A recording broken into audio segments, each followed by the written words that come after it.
Engineer ang trabaho ko, pero sa bahay, handyman. Tara, samahan niyo ako sa mga tuklas ko. Kamusta mga ka-project? Mukhang may emergency repair tayo ngayon. Nasira yung gate door lock namin. Lumuwag siya eh. Kailangan ko siya maayos kaagad para secure yung bahay namin. Yung mga screw and nuts niya, lumuwag na.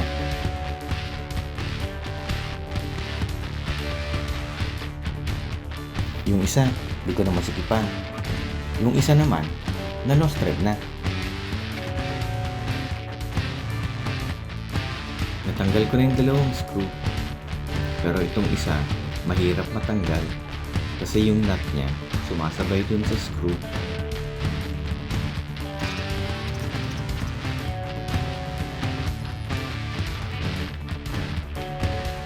Sinubukan ko na lahat ng paraan pero ayaw pa rin.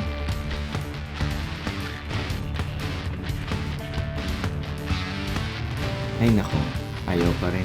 Silipin nga natin, ano ba laman yan sa loob? Ba't siya lumuluwag? Ayun, meron pala silang ginawang nut holder para doon pumasok yung screw. Ang problema, pag wala nag-hold doon sa nut, hindi masisikipan yung screw at sasabay lang siya sa pag-ikot.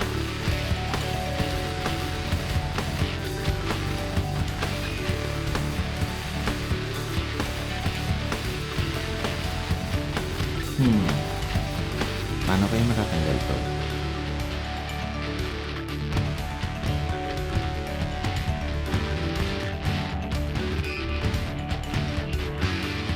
Wala na akong choice.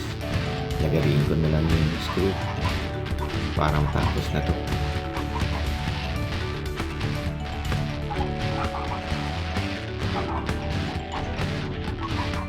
Ay salamat, tatanggal ko na rin. Mukhang matibay yung gate door lock namin at hindi pa siya kailangan palitan. Kailangan lang natin palitan ng bagong screws at saka nuts. Sunday ngayon kaya sarado ang hardware. Kaya napupunta ako sa hardware sa mall. Ang nabili ko, 3 stainless steel na screws at saka nut. Kaso ang problema, masyado pala malaki yung head ng screw. Hindi siya lumalapat ng maayos din sa door lock. Kaya try kong panipisan yung head ng screw.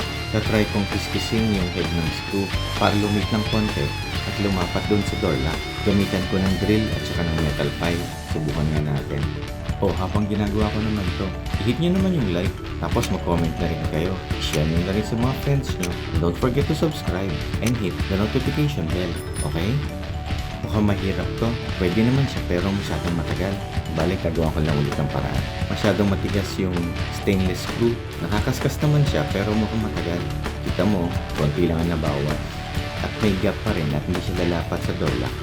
Ang isa pa pala sa problema ko, paano mapipigil yung nut pag nasa loob na siya ng door lock? Buti na lang meron akong stock dyan na all-purpose epoxy clay. Hindi ito sponsored ha. Pag handyman ka talaga sa bahay, lagi ka dapat may stock na ganyan. Dahil 3 yung nuts ng door lock, iwain natin siya sa 3 piraso.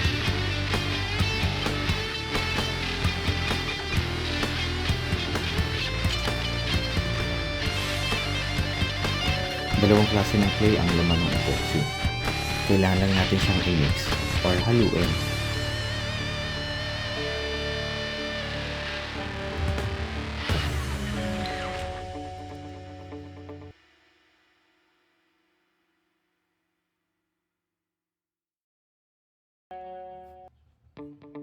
Haluin natin siya ng mabuti.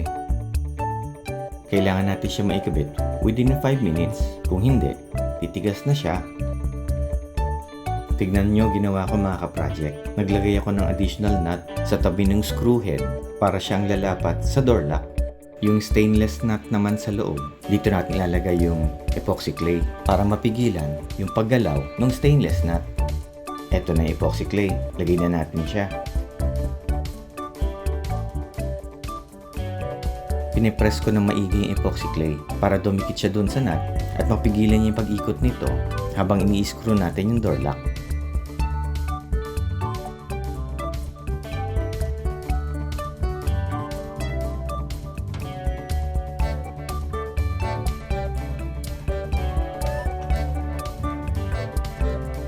Hindi ko alam kung anong oras na mga ka-project. Pero sinindi ko na yung ilaw kasi ang dilim na eh. Tsaka may narinig na ako naglalako ng balot sa labas. O yan, naikabit na natin yung epoxy clay. Gawin pa siya natin doon sa dalawa.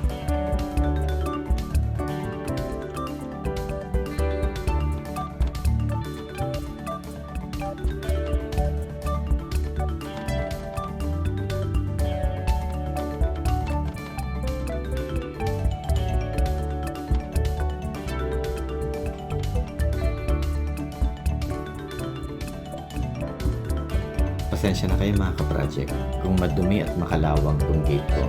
Susunod ko rin yan later on. Inuna ko lang tong lock namin kasi importante ito eh. Pero babalikan ko to bukas para ayusin. Importante, ngayong gabi, maayos ko na yung door lock.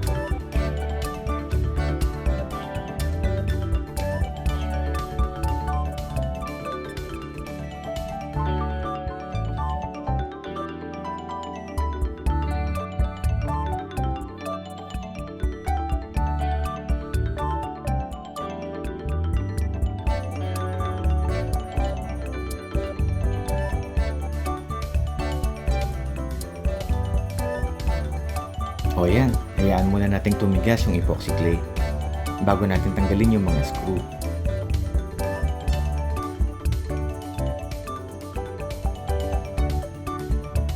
O ayan, mukhang tumigas na yung epoxy clay. Pwede ko nang tanggalin yung mga screw.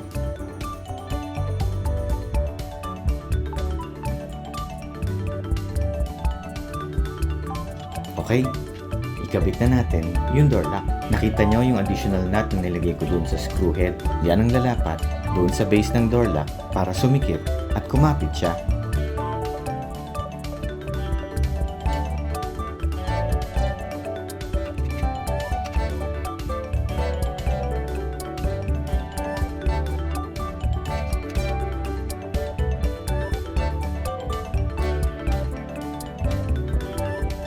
Okay, isentro lang natin na maayos yung door lock.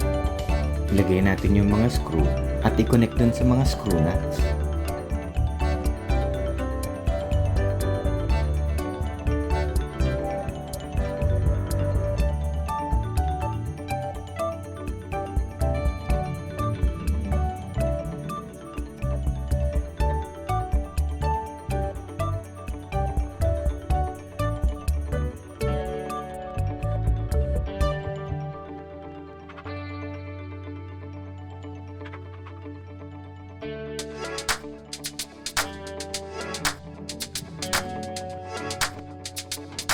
O yan, naglalak na.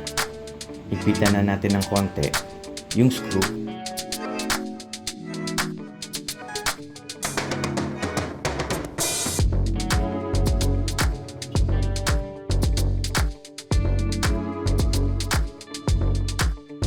Siguro ang susunod nating project dito, pinturahan yung gate, diba?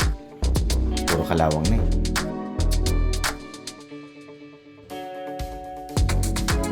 Okay na, lumapat na. Try na natin ngayon.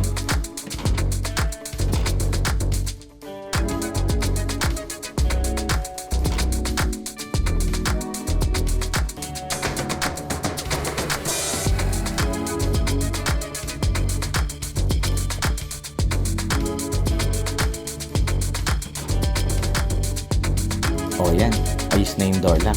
Hindi na siya maluwag at nag-work na siya ng tama. Ito ang bagong tuklas ko mga ka-project. Kung meron kayong natutunan na technique dito sa napanood niyong video, i-hit nyo naman yung like. Don't forget to comment. I-share nyo rin sa friends nyo. And don't forget to subscribe and hit the notification bell. Pasensya na mga ka-project. Mukhang ginabi na tayo. Di bale, babalikan ko siya bukas para maayos ko yung mga kalawang sa loob. Kailangan ko rin makapagpahinga kasi may pasok pa bukas. Okay na, at least secured na yung gate namin. Hanggang dito lang mga ka-project. Maraming salamat.